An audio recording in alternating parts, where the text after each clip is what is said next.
So hey guys, this is वैसुक्ला and you are watching education site. तो CSEB 2021 के लिए जो काउंसलिंग शेड्यूल है वो इनके ऑफिशियल वेबसाइट cseb.nic.in पर रिलीज़ कर दिया गया है।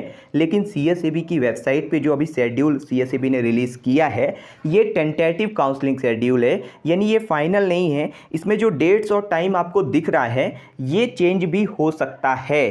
तो जोसा के लिए जो काउंसलिंग है वो 24 नवंबर तक चलने वाली है। 20 से 24 नवंबर तक जोसा का इंस्टीट्यूट रिपोर्टिंग का टाइम है। तो ये काफ़ी इंपॉर्टेंट हो जाता है आपके लिए जानना कि जोसा के बाद जो वैकेंसी बचेंगी NIT प्लस सिस्टम में उन्हें फुलफिल किया जाएगा CSEB के थ्रू, और IIT CSEB में पार्टिसिपेट नहीं करेंगे। यानी 6 राउंड के बाद जोसा में IIT में अगर वैकेंसी रहती भी है तो वो सीटें वैकेंट ही जाएंगी, वहाँ पे कोई भी एडमिशन जोसा के बाद नहीं होने वाले। और NIT प्लस सिस्टम में ये एडमिशन प्रोसेस होगा CSEB के थ्रू। ये बात आप में से कई बच्चों को पता रही होगी, जिन्हें नहीं पता थी उन्हें बता दिया। अब यहाँ पे कुछ इंपॉर्टेंट पॉइंट हैं जो मैं इस वीडियो में डिस्कस करूंगा, जिससे कि आपको CSEB के काउंसलिंग में कोई भी प्रॉब्लम नहीं फेस करनी पड़ेगी। तो पहला इंपॉर्टेंट पॉइंट ये है कि जब जोसा काउंसलिंग के बाद NIT प्लस सिस्टम में वैकेंसी आती है तो उसमें बच्चे बहुत कंफ्यूज होते हैं। उन्हें लगता है कि अगर मुझे इस कॉलेज में सीट चाहिए, मान लो मुझे NIT भोपाल में EC में सीट चाहिए, तो अगर वहां पे कोई सीट ही नहीं दिख रहा है, NIT भोपाल EC में जितनी सीट्स हैं सबकी सब भरी हुई दिख रही हैं, तो फिर मैं एकदम परेशान, हैरान परेशान हो जाऊंगा कि अब मैं कैसे एडमिशन लूं, यहां तो सीट ही खाली नहीं है।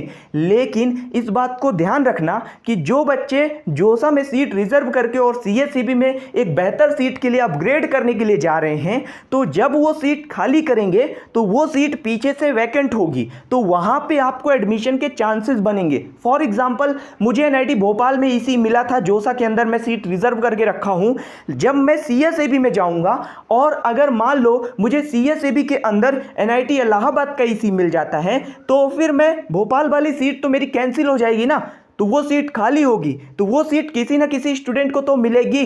तो ऐसे अपग्रेडेशन चलता रहता है, ठीक है, ये साइकिल चलता रहता है जिससे कि सीट्स खाली होती हैं। अगर किसी कॉलेज में वैकेंसी नहीं दिख रही है तो वहां पे भी वैकेंसी क्रिएट हो सकती है CSEB के दौरान। इसीलिए चॉइस फिलिंग करते वक्त इस बात का ध्यान रखें। कई बार बच्चे भरते ही नहीं है कि सीट ही नहीं खाली है, तो मिलेगा कैसे, जब भरोगे तब मिलेगा, ठीक है।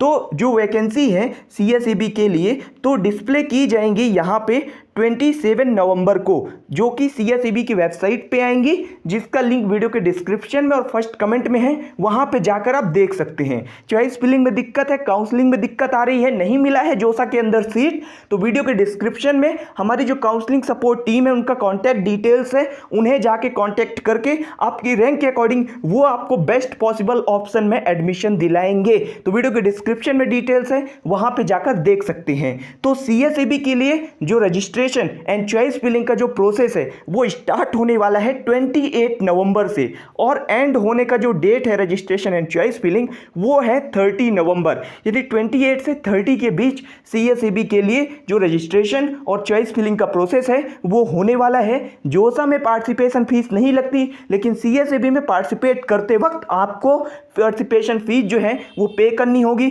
कितनी फीस लगेगी उसके लिए प्रॉपर वीडियो बना रखे हैं, वीडियो के डिस्क्रिप्शन में डिटेल्स है, वीडियो वहां पे आप जाके देख सकते हैं, आपको पता चलेगा कि कितना फीस लगने वाला है, आपको कितना फीस पे करना होगा, ठीक है। इसके बाद जो राउंड 1 का सीट अलॉटमेंट का रिजल्ट है वो 2 दिसंबर को आएगा। अब 2 दिसंबर को जिसे पहली बार सीट अलॉटमेंट हुआ है उसे ऑनलाइन रिपोर्टिंग का प्रोसेस फॉलो करना पड़ेगा, उसे ऑनलाइन रिपोर्टिंग करनी है। ऑनलाइन रिपोर्टिंग के लिए आपको पूरा का पूरा पहले आपको वहां पे जो सीट अलॉटमेंट का रिजल्ट है वो देखना है, उसे देखने के बाद अलॉटमेंट लेटर डाउनलोड करना है। फिर जो बिलिंगनेस है जो कि फ्रीज फ्लोट स्लाइड होगी और सरेंडर का एक ऑप्शन होगा उसे चूज करना है। सरेंडर वगैरह नहीं पता तो वीडियो के डिस्क्रिप्शन में CSEB का एक बहुत बड़ा वीडियो है लगभग 26 मिनट का, उसमें सब कुछ कवर किया है, उसे जाके आप देख सकते हैं, उसे रिफर कर सकते हैं।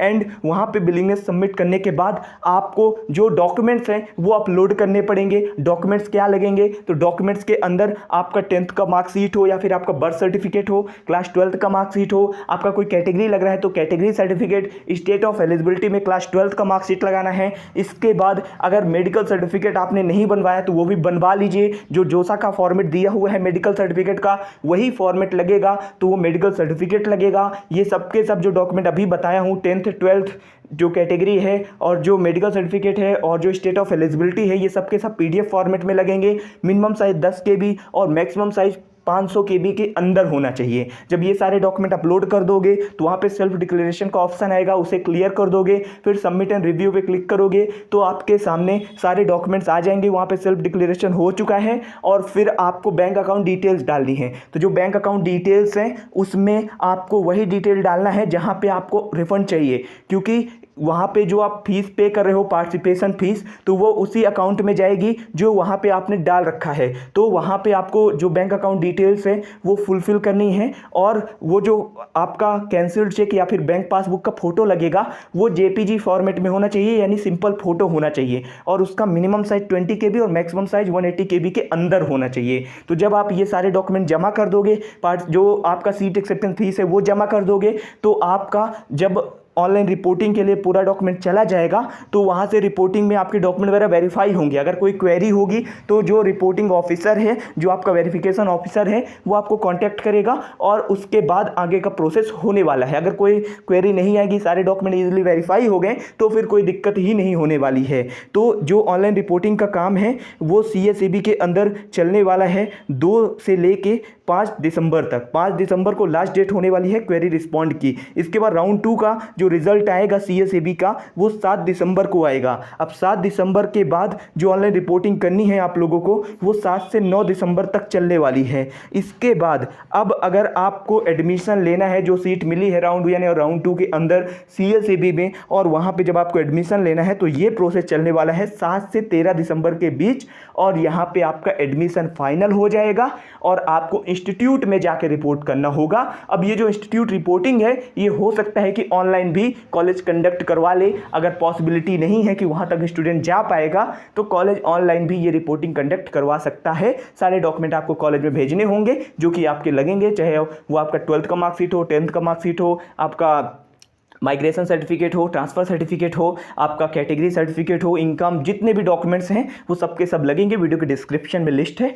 वहाँ से जाके वो डॉक्यूमेंट्स भी आप चेक कर सकते हैं। तो ये कंप्लीट प्रोसेस होने वाला है, यानी CSAB का जो पूरा प्रोसेस है वो 28 से लेके 13 दिसंबर तक चलने वाला है। 28 नवंबर से 13 दिसंबर तक और ये पूरा प्रोसेस हो जाएगा। होपफुली आपको ये चीज़ें समझ में आई होंगी। वीडियो के डिस्क्रिप्शन में CSAB के कंप्लीट वीडियो है 26 मिनट का, उसे जाके प्लीज़ रेफर करिए क्योंकि उसमें बहुत कुछ आपको डिटेल मिलेंगी। 26 मिनट मैंने उसमें बहुत अच्छे से इन्फॉर्मेशन दी है। एंड अगर आपको सिर्फ पार्टिसिपेशन फीस और सीट एक्सेप्टेंस फीस का देखना है कि मुझे कितना भरना पड़ेगा, तो उसके लिए भी वीडियो है वीडियो के डिस्क्रिप्शन में, उसे जाके आप देख सकते हैं। लगभग 10 मिनट का वो भी वीडियो है। ठीक है, काउंसलिंग में दिक्कत आ रही है तो हमारे काउंसलिंग टीम का जो नंबर है वो वीडियो के डिस्क्रिप्शन में है, उन्हें कांटेक्ट करके और आप अपनी रैंक के अकॉर्डिंग बेस्ट ऑप्शन में एडमिशन ले सकते हैं। तो मिलता हूं दूसरे वीडियो पर, तब तक के लिए चलता हूं, दीजिए इजाजत। जय हिंद।